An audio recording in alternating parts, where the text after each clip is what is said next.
Hello and welcome back. This is the second part of our two-part lectures on structures and pointers.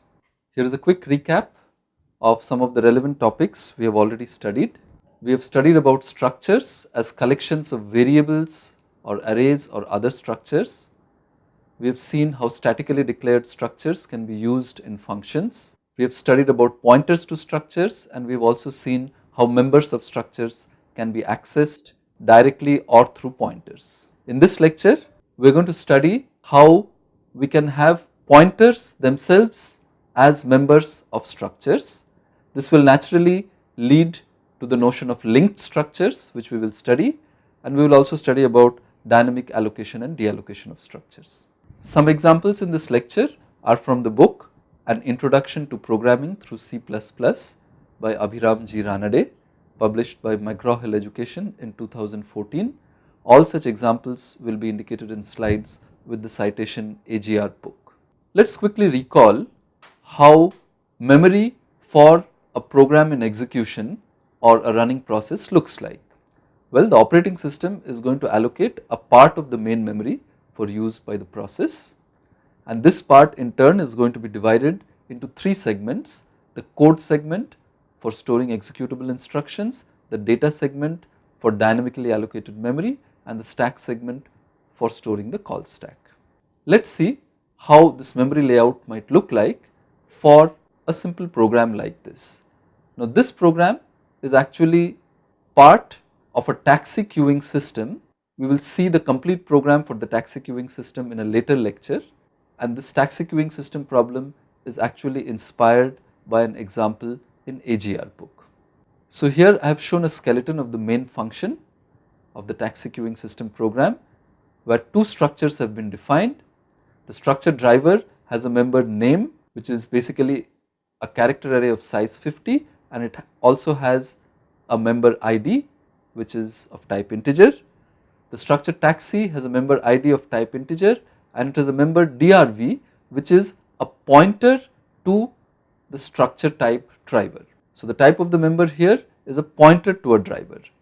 Now, if we assume that every location in main memory in our computer can be addressed using 32 bits of address, then every pointer which must store such an address really would require 32 bits of storage or 4 bytes of storage. Now, we have also defined two variables here, D1 and T1.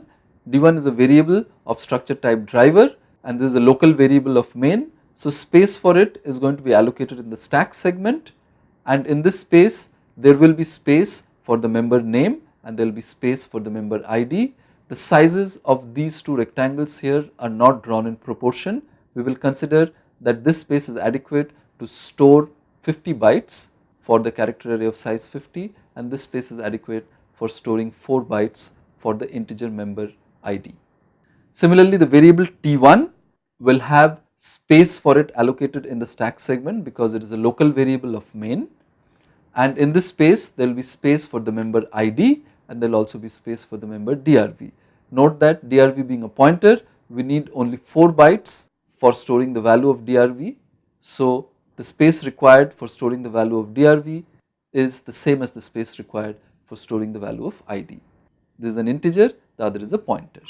So now if I have this assignment statement, D1 is assigned Shekhar, 23, then in the space allocated for the member named name of the variable D1, the string Shekhar will be copied, and similarly 23 will be copied in the space allocated for the member named ID of the variable D1. Subsequently, if I say T1.id is assigned 12, then in the space allocated for the member ID of the variable T1, 12 will be copied, and then if I have this assignment statement which says T1.drv is assigned ampersand D1, then I will first calculate the address of the variable D1. Now, if you recall, D1 was basically stored in this sequence of memory locations. So when I am asking for the address of D1, I am basically asking for the address of the first in the sequence of locations. Let us say that address in hexadecimal notation is 230. Then in the space allocated for DRV for the variable D1, for the variable T1, the hexadecimal value 230 will be stored. Now if you look at this memory layout, you will realize that the member DRV of the variable T1 actually has the address of the variable D1. So basically this member is pointing to this variable. Such a relation where a member of one variable of one object points to another variable or object can also be very conveniently pictorially represented in this manner. We simply draw an arrow from the member of the first object to the second object that it is pointing to, and we informally say that T1 is linked to D1 through the member DRV. Now that we have seen how two objects in main memory can be linked, one might want to ask that can we link the taxi structures that we have seen earlier. Basically we want to have a taxi in the queue also have information about the next taxi in the queue. So can we link these taxi structures? Well, in order to have a taxi have information about the next taxi in the queue, can we use a structure like this, where now the structure name is linked taxi and it has the usual members ID and DRV as before, and it also has a member next which is of the same structure type linked taxi. Now we have seen in an earlier lecture that such a structure definition cannot be allowed in C++ because this would otherwise lead to objects of the structure type linked taxi requiring infinite amount of storage. Well, what can we do? Can we try the following alternative? So instead of having next being of type linked taxi, can I have next being a pointer to linked taxi? And in this case, does an object of structure type linked taxi still require infinite storage? Well, it is easy to see that it will not require infinite storage because this member is merely a pointer to another object of structure type linked taxi, and a pointer just requires 4 bytes of storage, and therefore the total amount of storage required for this structure is finite. So now that we know how the linked taxi structure might look like, let us see how we are going to represent linked structures in main memory for a simple program that we are going to show here. So here we have the structure driver we have seen before, we have the structure linked taxi that we have seen before, and there are these two variables D1 and D2. So of course space for these will be allocated in the stack segment since they are local variables of main, and as before the space for each variable will have space for each of its members. Similarly, T1 and T2 are variables of structure type taxi, so these being local variables of the function main, space for them will be allocated in the stack segment, and the space for each variable will have space for each of the members of the corresponding structure type. So here the space for T1 will have space for ID, will have space for DRV which is basically a pointer, and will also have space for next which is also a pointer. Now suppose I execute this assignment statement. D1 is assigned Shekhar 23, then in the space allocated for D1 the string Shekhar will be copied in the space for member name, for the member named name, and 23 will be copied in the space allocated for the member named ID. This assignment statement D2 is assigned Abdul, 34 will result in a similar copying of the strings Abdul and 34 in the spaces allocated for the respective members of the variable D2. Now suppose I execute this assignment statement. T1.id is assigned 12, so in the space allocated for member ID of the variable T1, 12 is copied. T1.drv is assigned the address of D1, so T1.drv is now going to point to D1, and T1.next is null. Null is of course the 0 pointer, so in the space allocated for next in the variable T1, the all 0 value is stored. What about the next sequence of assignment statements? T2.id is assigned 11, so 11 is copied here. T2.drv is assigned the address of D2, so T2.drv starts pointing to the variable D2, and T2.next is assigned the address of T1. So the member next of the variable T2 now starts pointing to the variable T1. So you see that here I have T1 and T2, both of which are variables of the same type, and a member of T2 named next is actually pointing to T1. So this is how a linked structure can be created in main memory. And now if we execute this output statement, what will get printed? Well, we will first access t2.next, that's a pointer. So now we will have to see what object that pointer points to, and we will have to access the drv field of that object. That also happens to be a pointer. So because of this arrow operator, we will have to go to the object that that pointer points to, and we have to access the name field of that object, and there we get the string Shekhar, and therefore the output of this program is going to be Shekhar. Well, let us also see how dynamic memory allocation and deallocation can be done with structures. Recall that we had used the new and delete commands for dynamically allocating and deallocating memory for variables and arrays of basic data types. So here is a simple example to refresh your memory. My pointer is a variable of type integer pointer. This is a local variable in a function, so space for it is allocated in the stack segment, and when I execute new int, space for one integer is dynamically allocated in the data segment or heap, and a pointer to that is returned by new.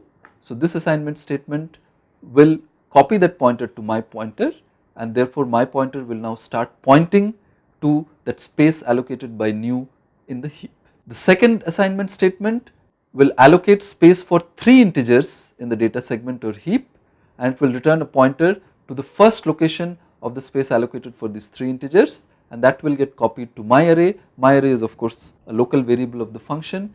It has its space allocated in the stack segment, and so now my array will start pointing to the first of these 3 integers allocated in the data segment or heap. And of course when we do delete, then the space in the heap that was pointed to by my pointer, when I do delete my pointer, whatever locations in the heap my pointer was pointing to is freed. Similarly, when I do delete as an array my array, whatever location in the heap as an array that my array was pointing to, so my array was basically pointing to some locations in the heap as an array, and those entire set of locations are going to be freed when I say delete as an array the locations pointed to by my array. Now exactly the same thing is going to happen if I use new and delete with structures. So for example, here is our favorite driver structure, and here I have my driver pointer, which is a local variable in a function. Space for it is allocated in the stack segment. When I say new driver, space for an object of the structure type driver is allocated in the data segment or heap. So of course this space will have space for the member name, it will have space for the member ID, and a pointer to this space allocated in the heap will be returned by new, and that pointer will be assigned to my drv pointer. So my drv pointer will basically be pointing to that space for an object of type driver allocated on the heap. Similarly, when I execute this statement, space for 2 objects of type driver allocated on the heap, and the address of the first of these objects is returned and stored in my drv array. So my drv array points to the first of these 2 array elements allocated on the heap. And of course when I say delete my drv pointer, the entire space for the object of type struct driver that was being pointed to by my drv pointer, the entire space for that object that was allocated on the heap will be released. And similarly when I say delete as an array my drv array, then the entire space in the data segment or heap that my drv array was pointing to, when viewing that space in the heap as an array of structure type driver, that entire space is going to be released. So this statement basically asks us to release the entire space in the heap that my drv array is pointing to, where that space in the heap is going to be treated as an array of object type driver. So there are some caveats when you use new and delete. These caveats are really the same as we have studied earlier. You must not assume that new always succeeds. New can indeed fail and return null. So you must always check after new whether the pointer returned is not null before you dereference the pointer, as is shown in this example here. Similarly, when using delete, you must not try to delete a null pointer. So you must always check whether the pointer is non-null before calling delete on that pointer variable. So in summary, in this lecture we looked at members of pointer data types within structures, we looked at linked structures, and we also saw how structures can be dynamically allocated and deallocated in the heap. Thank you.